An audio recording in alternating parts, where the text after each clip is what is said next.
અરવલ્લીમાં ભ્રષ્ટાચાર ભરેલા કામથી પ્રજા પરેશાન થઈ ગઈ છે, પ્રજા ત્રસ્ત થઈ ગઈ છે। ભિલોડાના મઉ તરફના માર્ગ પર ગરનાળાનું કામ જેમાં ભ્રષ્ટાચાર આચરવામાં આવ્યો હોય તેવા આક્ષેપ કરવામાં આવ્યા છે। 10 દિવસ થયું છે આ ગરનાળાને શરૂ કરવામાં આવ્યું અને 10 દિવસમાં જ ગરનાળાની હાલત બિસ્માર થઈ ગઈ છે। રસ્તા પરની વાત કરીએ તો નાના વાહનો માટે ગઈકાલથી જ રસ્તો શરૂ કરવામાં આવ્યો હતો, પરંતુ આ રસ્તો એટલો બિસ્માર છે કે જાણે મટીરિયલ છૂટું પડી રહ્યું છે।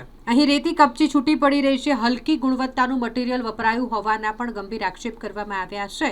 અહીં આખા નવનિર્માણ ગરનાળામાં કપચી અને મટીરિયલ છૂટું પડી રહ્યા છે, ગાબડા પડી ગયા છે ગરનાળાના રસ્તા પર, અને જેના કારણે ભ્રષ્ટાચારની બૂમો ઉઠી રહી છે। લોકો દ્વારા સંબંધિત અધિકારી સામે કડક કાર્યવાહી કરવામાં આવે તેવી માંગ કરવામાં આવી છે। મારું નામ અમૃતભાઈ યારજીભાઈ પટેલ, મઉ ગામનો વતની, મઉ દૂધ મંડી સેક્રેટરી।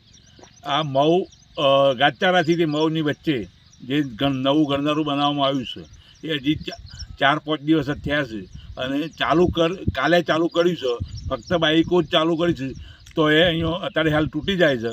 એની અંદર એટલો બધો ભ્રષ્ટાચાર કરવામાં આવ્યો છે કે ન પૂછો વાત, અને અંદર લોખંડ કે સિમેન્ટ તો નાખ્યું જ નથી, ખાલી માટી નાખી છે। અત્યારે હાલ આપણા પગથી તોડીએ તો પણ તૂટી જાય છે, એ ટાઈપનું આ લોકોએ બનાવ્યું છે। માટે ઉપર જે તે અધિકારી હોય એના ઉપર કાયદેસર કાર્યવાહી થવી જોઈએ। જ્યારે કામ ચાલતું હતું ત્યારે અહીંયા આજુબાજુના જે ખેડૂતો હતા એમને મજૂરોને પણ કહ્યું કે આ કામ બરાબર થતું નથી, તો એ લોકો એવું કહેતા હતા કે આ મને તો જે અધિકારીઓને જે કોઈ કહ્યું છે એ પ્રમાણે જ અમે કરીશું। કોઈ અધિકારી હાજર હતા અને અહીંયા કોઈ અધિકારી હાજર રહેલા નથી। એ આજુબાજુના જે ખેડૂતો છે એમને પૂછ્યું અમે, તો એ લોકો એવું કહે છે કે અહીંયા કોઈ આવેલા નથી।